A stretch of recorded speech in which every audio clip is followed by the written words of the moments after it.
Amados irmãos, vamos meditar um pouco sobre o tema, algumas características da igreja viva, que vive a graça futura e que glorifica a Deus, na expectativa de que esta meditação nos ajude a entender o nosso próprio modo de agir enquanto igreja e viver essa graça futura para a glória de Deus Pai. Como diz o nosso catecismo escrito em Westminster, diz que o homem foi criado para glorificar a Deus e gozar da presença dele para sempre. Penso, amados irmãos, que uma das grandes questões em torno da graça futura seja a sua teorização em prejuízo de sua prática. Charles Swindoll, por exemplo, em seu livro Maravilhosa Graça, relata que a graça não é para ser entendida, mas para ser vivida. Jesus Cristo, por exemplo, nunca tentou explicar os fundamentos da graça, tão somente viveu graciosamente e a comunicou aos seus seguidores. Os seus milagres e a forma como os realizou revelam claramente a sua decisiva e objetiva forma de expressar a graça. Talvez a mensagem de Jesus Cristo mais expressiva de manifestação de graça tenha sido dirigida ao doutor da lei Nicodemos, quando afirmou que Deus amou o mundo de tal maneira que deu o seu Filho unigênito. Obviamente que ele a deu a quem não merecia. Isso é graça. Dar implica em sacrifício.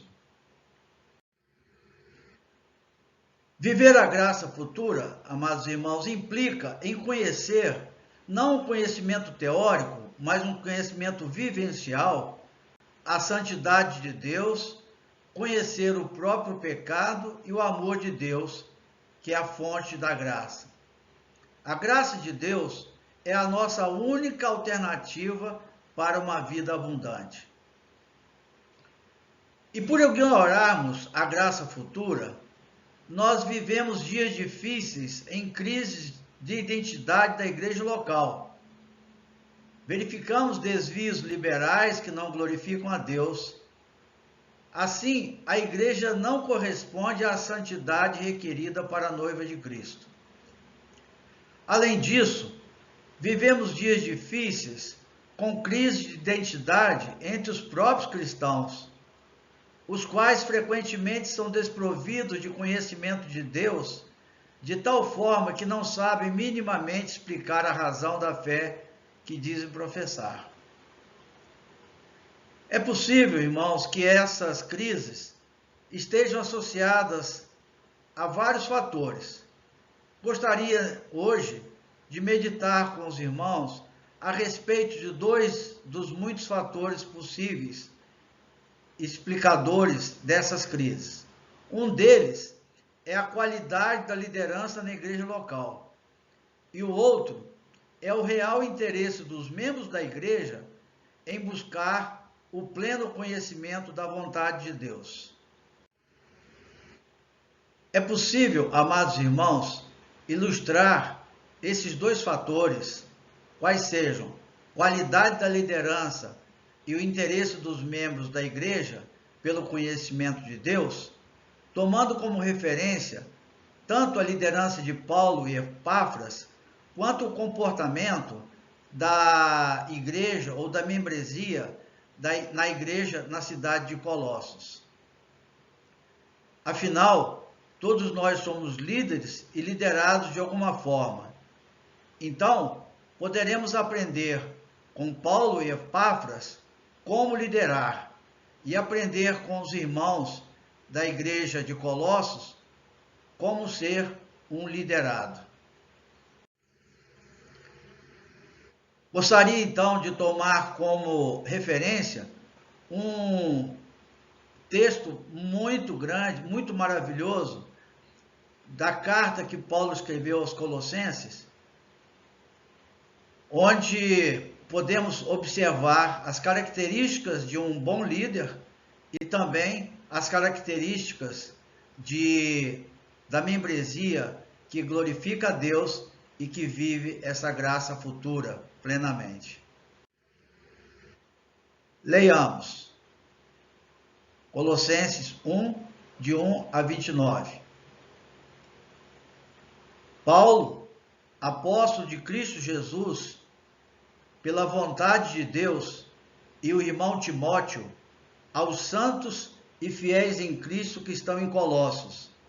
A vocês, graça e paz da parte de Deus, nosso Pai, e do Senhor Jesus Cristo. Sempre agradecemos a Deus, o Pai de nosso Senhor Jesus Cristo, quando oramos por vocês, pois temos ouvido falar da fé que vocês têm em Cristo Jesus e do amor por todos os santos, por causa da esperança que lhes está reservada nos céus, a respeito da qual vocês ouviram por meio da palavra da verdade, o evangelho que chegou até vocês. Por todo o mundo, este evangelho vai frutificando e crescendo, como também ocorre entre vocês, desde o dia em que o ouviram e entenderam a graça de Deus em toda a sua verdade. Vocês o aprenderam de Epáfras, nosso amado cooperador, fiel ministro de Cristo para conosco, que também nos falou do amor que vocês têm no Espírito. Por esta razão, desde o dia em que o ouvimos, não deixamos de orar por vocês e de pedir que sejam cheios do pleno conhecimento da vontade de Deus, com toda a sabedoria e entendimento espiritual.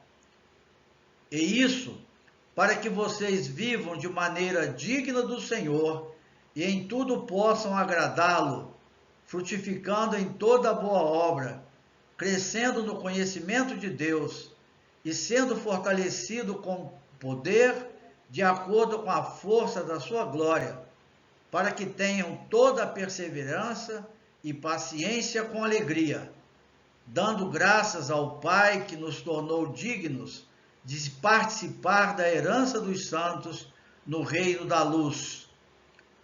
Pois ele nos resgatou do domínio das trevas e nos transportou para o reino do Filho amado, em quem temos a redenção, a saber, o perdão dos pecados. Ele é a imagem do Deus invisível, o primogênito de toda a criação, pois nele foram criadas todas as coisas, nos céus e na terra, as visíveis e as invisíveis, sejam tronos ou soberanias, poderes ou autoridades. Todas as coisas foram criadas por ele e para ele. Ele é antes de todas as coisas, e nele tudo subsiste. Ele é a cabeça do corpo, que é a igreja, é o princípio e o primogênito dentre os mortos, para que em tudo tenha a supremacia. Pois foi do agrado de Deus que nele habitasse toda a plenitude, e por meio dele reconciliasse consigo todas as coisas, tanto as que estão na terra, quanto as que estão no céu, estabelecendo a paz pelo seu sangue derramado na cruz.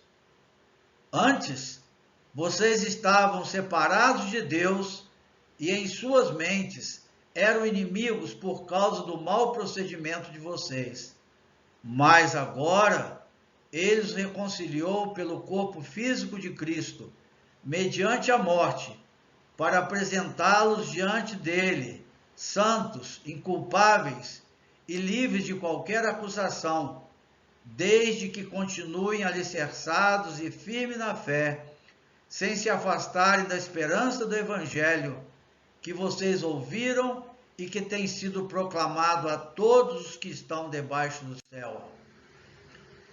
Esse é o Evangelho do qual eu, Paulo, me tornei ministro, Agora me alegro em meus sofrimentos por vocês e completo no meu corpo o que resta das aflições de Cristo em favor do seu corpo, que é a igreja.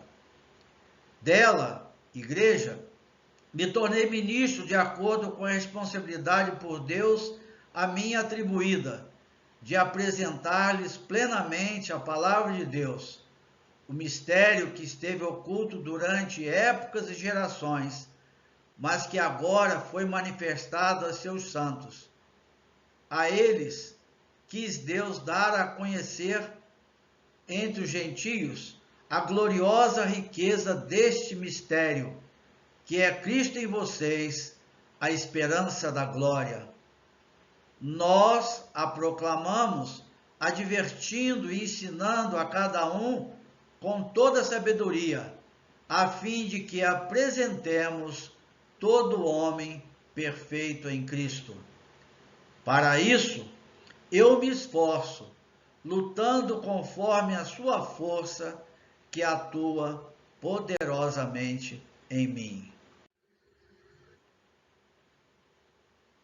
Meus irmãos, o autor da carta, como todos sabemos, é Paulo. O local da redação dessa carta provavelmente é Roma, enquanto Paulo estava em sua primeira prisão naquela cidade. Faz parte, esta carta, de um conjunto de cartas chamado Cartas da Prisão, que Paulo provavelmente escreveu entre os anos 60 e 62. A Carta aos Colossenses talvez seja o livro da Bíblia mais centrado em Cristo. Tudo nessa carta eleva a mente e o coração ao alto onde Cristo está assentado à direita de Deus. Esta carta edifica a nossa mente ao retratar a pessoa e a soberania de Cristo, e edifica o coração ao nos encorajar a buscarmos Jesus na nossa conduta e no nosso caráter, vivendo a graça futura. Epáfras, companheiro de Paulo, nesta carta, provavelmente foi um discípulo de Paulo e possivelmente fundador e líder da igreja em Colossos. Queremos então meditar com os irmãos algumas características da igreja viva que vive a graça futura e que glorifica a Deus a partir do ensino e do modelo de liderança de Paulo e Epáfras, e também a partir da igreja de Colossos. Pai nosso que está nos céus, pedimos ao Senhor que Tu abras a nossa mente, para que aquilo que aqui aprendermos seja aplicado em nossas vidas, que não seja um mero conhecimento intelectual, mas acima de tudo que seja um conhecimento vivencial de cada um de nós, como líderes e como liderados, porque somos ambas as coisas em cada momento. Em nome de Jesus Cristo oramos. Amém. Gostaria de meditar alguns valores, algumas características, primeiro sobre a liderança de Paulo e de Epáfras. Uma igreja que é viva e que vive a graça futura e que glorifica a Deus, tem liderança que reconhece o valor de seu ministério e cuja autoridade é originada em Deus. Vemos então, por exemplo, que Paulo, ele se declara apóstolo de Cristo Jesus pela vontade de Deus. Vejam, amados irmãos, que Paulo sabe muito bem o que ele é. Ele tem muito bem definido a sua identidade como apóstolo e apóstolo designado pela vontade de Deus. Além disso, ele prega um evangelho de Jesus Cristo. Ele sabe o que ele vai falar, ele sabe o que ele vai anunciar. qual é a boa nova que Paulo vai anunciar. Isso está muito claro para ele.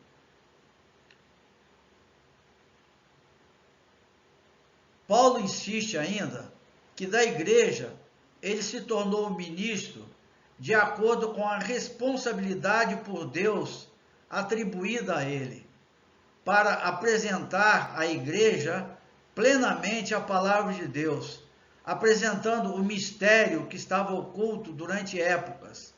Paulo, então, ele tinha clara identidade como líder que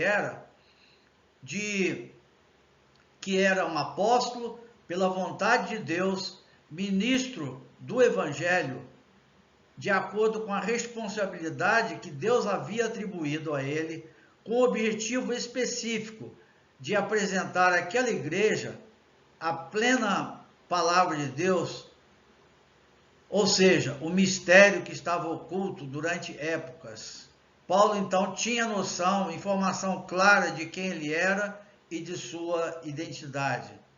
Aquele que não tem conhecimento do que é e de sua identidade, dificilmente vai liderar a igreja a um bom caminho. Além disso, a igreja viva, que vive a graça futura e que glorifica a Deus, tem liderança que respeita os seus liderados e reconhece os seus valores e os abençoa. Vejamos, Paulo diz aos santos, ou seja, ele reconhece que a igreja era parte da família de Deus, separado, por isso ele diz aos santos. Ele reconhece também que os irmãos eram fiéis em Cristo Jesus e abençoa aqueles irmãos com a graça e a paz. Temos sido carentes de liderança que reconhece os valores e respeita os seus liderados e que os abençoa, como Paulo fez. Além disso, Paulo relata que sempre agradece a Deus, o Pai de nosso Senhor Jesus Cristo, por aquela igreja. Ele também reconhece sobre a fé daqueles irmãos e sobre o amor que eles têm por todos os santos. Isso é muito importante, que os líderes reconheçam os valores de seus liderados. Muitas pessoas fazem muitas críticas sem reconhecer também os valores de seus liderados. E ele também reconhece o valor de Epáfras, né? Ele diz: Epáfras, nosso amado cooperador, fiel ministro de Cristo, que ele, por sua vez, falou do amor que os membros da igreja de Colossos têm no Espírito. Além de tudo, a liderança de Paulo e Epáfras os levava a orar pelos seus liderados. Vejamos, no versículo 3, Paulo diz: sempre agradecemos a Deus quando oramos por vocês. Creio, amados irmãos, que uma das coisas mais críticas que nós temos hoje na igreja é a ausência de líderes que orem pelos seus liderados. E ele continua: desde o dia em que o ouvimos, não deixamos de orar por vocês e de pedir que, para que vocês vivam de maneira digna do Senhor e em tudo possam agradá-lo. Paulo não somente orava persistentemente por aqueles irmãos, mas era objetivo e claro em suas orações. Além disso, a igreja que vive a graça futura e glorifica a Deus tem liderança que orienta a igreja e orienta que o pecado suscita a ira de Deus. Poucas igrejas hoje têm falado em pecado, por isso têm apresentado à igreja um evangelho parcial, mentiroso, falso, que não leva ao arrependimento. Vejamos, Paulo de pronto e diz: antes vocês estavam separados de Deus, eram inimigos por causa do mau procedimento de vocês. Paulo ele não esconde a realidade de cada um de nós, dos irmãos da igreja de Colossos. Ele os colocava frente ao seu pecado, porque se não reconhecer o pecado, nós jamais entenderemos também a necessidade de sermos santos, porque Deus é santo. E ele continua: Jesus nos resgatou do domínio das trevas. Então eles não somente estavam separados de Deus, mas estavam sob o domínio das trevas. Além disso, a igreja que vive a graça futura e que glorifica a Deus tem liderança cuja doutrina é cristocêntrica. Vejamos. Aqui temos uma apresentação das mais lindas de todo o Novo Testamento. Talvez uma das apresentações mais lindas de toda a Bíblia. Quando Paulo nos diz que Jesus nos transportou para o reino do seu Filho amado, para o seu próprio reino, né? Em quem temos a redenção, a saber, o perdão dos pecados. Ele, Jesus, é a imagem do Deus invisível, o primogênito de toda a criação, pois nele foram criadas todas as coisas, nos céus e na terra, as visíveis e as invisíveis, sejam tronos ou soberanias, poderes ou autoridades. Ele é antes de todas as coisas, e nele tudo subsiste. Ele é a cabeça da igreja, a cabeça do corpo, é o princípio, o primogênito entre todos os mortos, em quem tudo tem a supremacia. Pois foi do agrado de Deus que nele habitasse toda a plenitude, e nele todas as coisas fossem reconciliadas, estabelecendo a paz pelo seu sangue derramado na cruz. Vejam como Paulo é cristocêntrico em sua mensagem. E ele continua: mas agora ele os reconciliou pelo corpo físico de Cristo, mediante a morte, para apresentá-los diante dele santos, inculpáveis e livres de qualquer acusação. Vocês estão nele firmes na fé. Vocês têm esperança no evangelho que vocês ouviram e que tem sido proclamado a todos que estão debaixo do céu. E Paulo ainda continua: que Deus quis dar a conhecer, por meio de Jesus Cristo, a gloriosa riqueza desse mistério, né? Que é o próprio Cristo, a esperança da glória. Além disso, irmãos, a igreja que vive a graça futura e que glorifica a Deus tem liderança que se esforça em favor de seus liderados. Essa é uma das coisas mais interessantes e fantásticas que a gente pode aprender com Paulo e Epáfras. Vejam com que intensidade Paulo faz isso.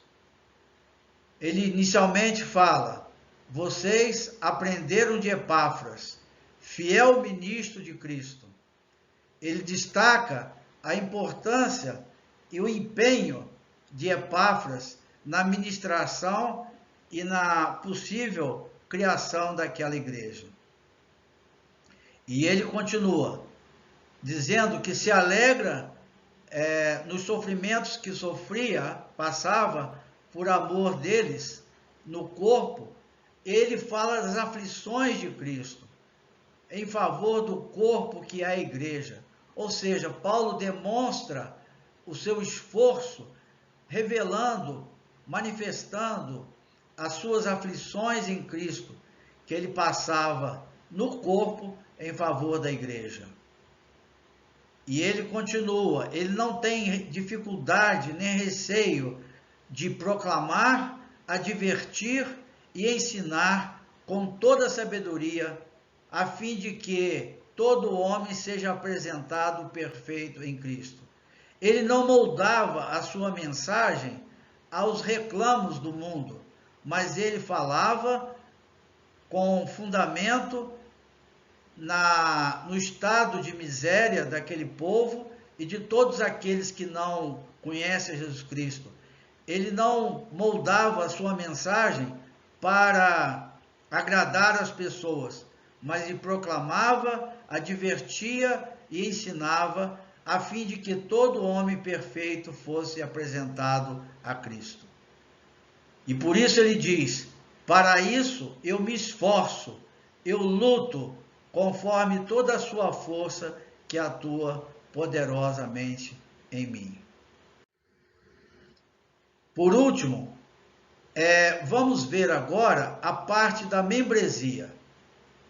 Nós vimos até agora a posição dos líderes, algumas coisas apenas, mas agora vamos ver alguma coisa sobre a membresia.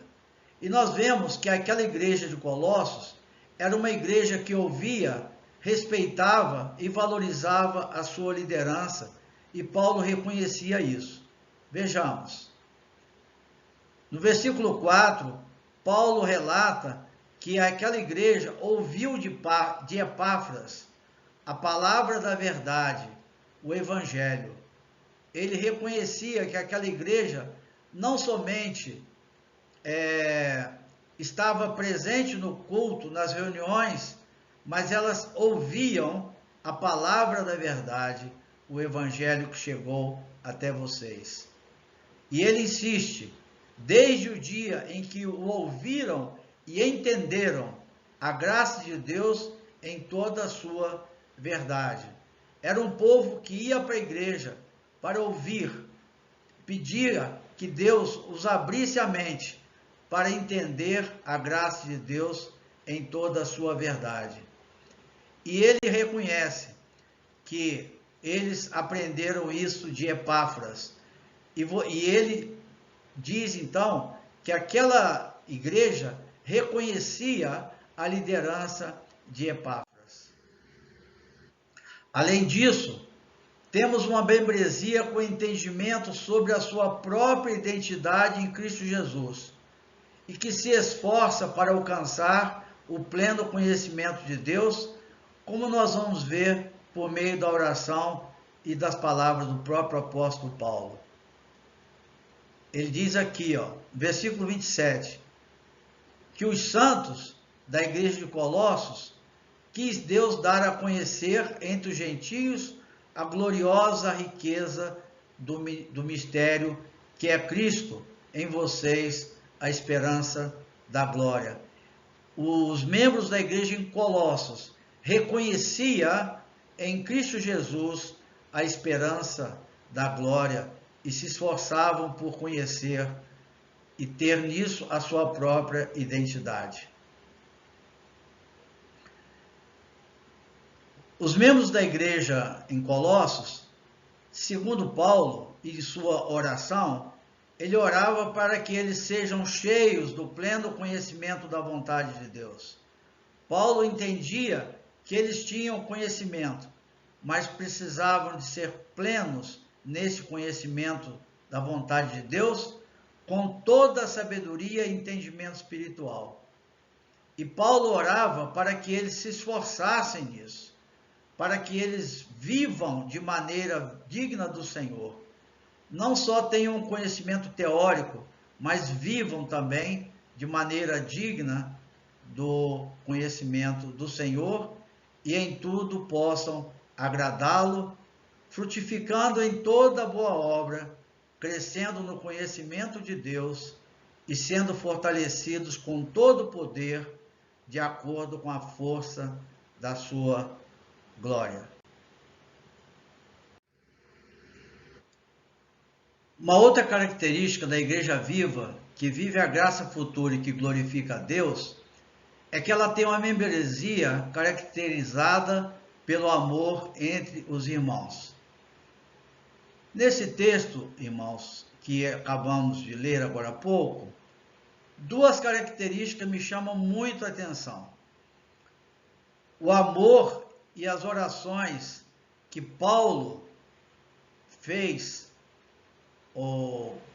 em favor desses irmãos, a sua centralidade em Cristo e o seu esforço. E a outra coisa, em referência à membresia, foi a ênfase que Paulo deu ao amor entre os irmãos.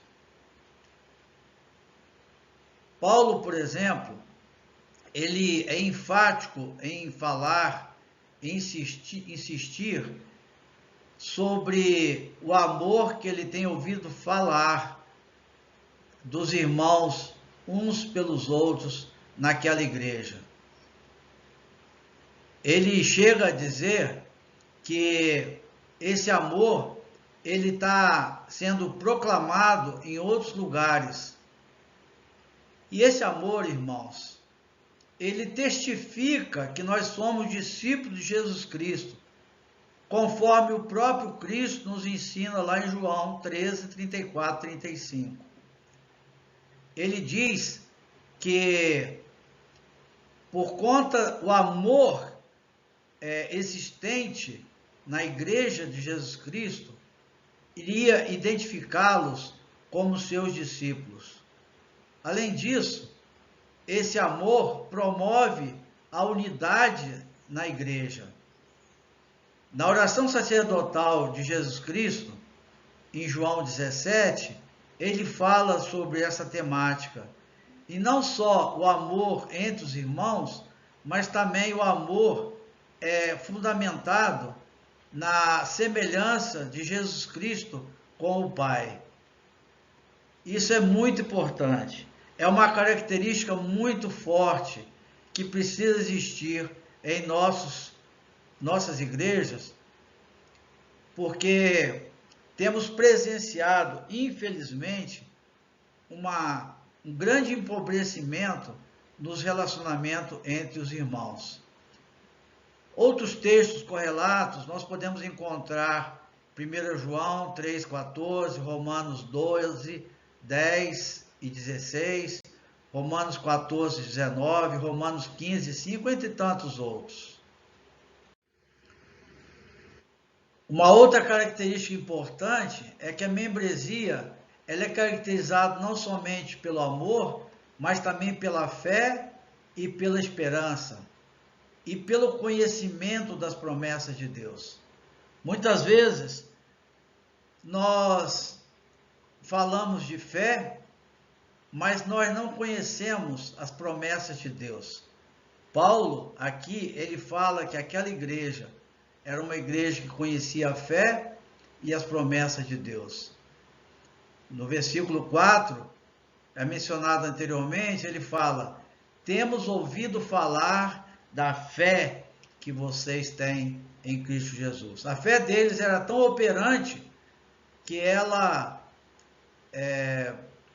se estendia além da comunidade em si da igreja de Colossos.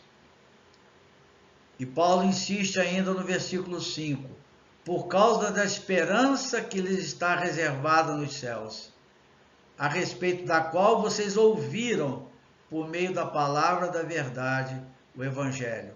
Ou seja, eles tinham esperança porque ouviram sobre o Evangelho, a palavra da verdade. Eles não somente ouviram, mas aquela mensagem ouvida foi transformada, consolidada em esperança. E ele fala nas suas orações que eles devem continuar alicerçados e firmes na fé, sem se afastarem da esperança do Evangelho que vocês ouviram e que tem sido proclamado entre vocês. Paulo fala muito aqui em ouvir, mas nos dias de hoje nós temos tanto que ouvir a palavra de Deus quanto ler a própria palavra de Deus. Na época, em decorrência do grande, elevado grau de analfabetismo, o melhor recurso para eles conhecerem a palavra de Deus era por meio da audição. Hoje, temos o privilégio de podermos ler a palavra além de ouvir.